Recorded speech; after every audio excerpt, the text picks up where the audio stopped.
informons les personnes disposant d'un ordinateur portable équipé Wi-Fi qu'un bouquet de services Internet est accessible en test gratuit dans ce train. Surfer sur le web, regarder des vidéos et envoyer des mails à grande vitesse, c'est maintenant possible sur 3 rames expérimentales du réseau TGV Est de la SNCF. Le service est accessible à tous et gratuitement jusqu'au lancement officiel du service prévu pour la mi-2008.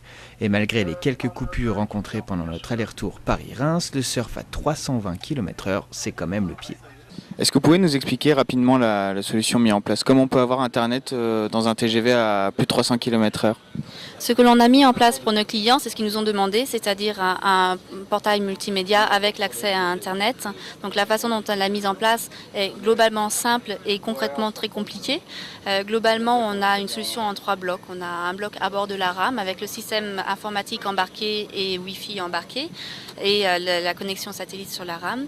On a un bloc entre le sol et le bord avec la connexion satellite elle-même qui est relayée également par du Wi-Fi. Et puis on a un bloc au sol avec tout le système informatique au sol, c'est-à-dire la supervision du service, parce qu'il faut que ça fonctionne dans un cadre ferroviaire, la partie informatique client et les contenus.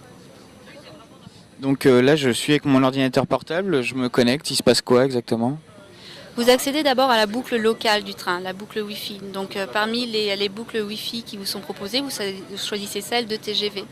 Et ensuite, vous ouvrez le navigateur pour accéder directement au portail TGV. C'est un service qui est fait pour tout le monde, en première comme en seconde classe, donc il doit être simple d'accès et le chemin d'accès lui-même a été choisi comme très court pour que tout le monde s'y retrouve. D'accord, et on accède à Internet comme à la maison, il y a des restrictions? On accède à Internet comme dans un format de mobilité tel que l'on peut en trouver au sol, c'est-à-dire avec la même fluidité dans l'accès. Et ensuite, on a un libre accès à Internet, donc il n'y a pas de restriction particulière. La seule restriction est de dire que la bande satellitaire est partagée entre toutes les personnes présentes sur la rame et connectées au service. Et combien ça coûte? Ça ne coûte rien pour le moment. On est en phase de test, donc le test dure 6 mois.